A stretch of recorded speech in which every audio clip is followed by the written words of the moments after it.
नमस्कार शेतकरी मित्रांनो, स्वागत आहे तुमचं तुमच्या आवडत्या माझं शेत माझं धन या यूट्यूब चॅनलमध्ये। सप्टेंबरमध्ये ही कालावधीत उत्पन्नाची संधी, शेतकऱ्यांसाठी खास नियोजन। सप्टेंबर महिना सुरू झाला आहे आणि तुमच्याकडे मोकळी जमीन आहे। मग ही माहिती तुमच्यासाठी खूप महत्त्वाची आहे, ज्यामध्ये काही पिके तुलनेने कांता येतात, पण कोणते पीक तुमच्या भागासाठी आणि बाजारासाठी योग्य आहे हे फक्त पीक पाहून लागवड करू नका।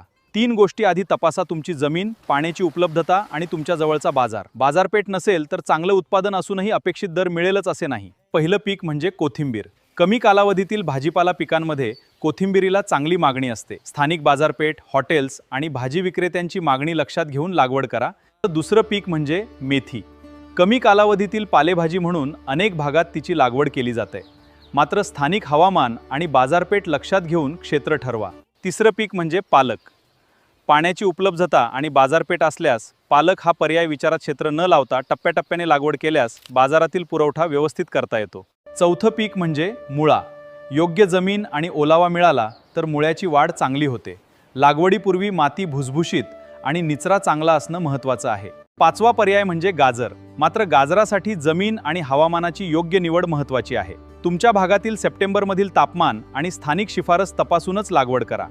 सहावा पर्याय म्हणजे शेपू। स्थानिक बाजारपेठेत मागणी असेल तर कमी क्षेत्रातून सुरुवात करून बाजाराचा प्रतिसाद पाहता येतो। एक महत्त्वाचा जुगाड: संपूर्ण जमीन एकाच पिकाखाली आणण्यापेक्षा उपलब्ध बाजारपेठेनुसार 2-3 पिकांचं नियोजन करा। त्यामुळे एका पिकाचा दर कमी झाला तरी दुसऱ्या पिकातून आधार मिळू शकतो। सातवा पर्याय म्हणजे हिरवी मिरची। मात्र हे पालेभाजीपेक्षा वेगळं नियोजन असलेलं पीक आहे। लागवडीपूर्वी बाजारभाव, पाण्याची उपलब्धता, रोगकिडीचा धोका आणि स्थानिक कृषी सल्ला लक्षात घ्या। आठवा पर्याय म्हणजे कोबी। रोपांची गुणवत्ता, लागवडीचं अंतर, पाणी व्यवस्थापन आणि कीड रोग नियंत्रण याकडे सुरुवातीपासून लक्ष द्या। नववा पर्याय म्हणजे फुलकोबी। योग्य वाण आणि स्थानिक हवामानानुसार लागवडीचं नियोजन करा। बाजारात माल एकाच वेळी मोठ्या प्रमाणात येणार नाही याची काळजी घेत टप्प्याटप्प्याने लागवड फायदेशीर ठरू शकते। 10वा पर्याय म्हणजे कांदा। कांद्याचं नियोजन करताना बाजारभावातील चढ उतार, साठवणूक क्षमता, पाणी आणि तुमच्या भागातील लागवड वेळापत्रक यांचा विचार करा। एक गोष्ट लक्षात ठेवा, या पिकांमधून किती नफा मिळेल हे सांगता येत नाही, कारण खर्च प्रत्येक भागात बदलतो।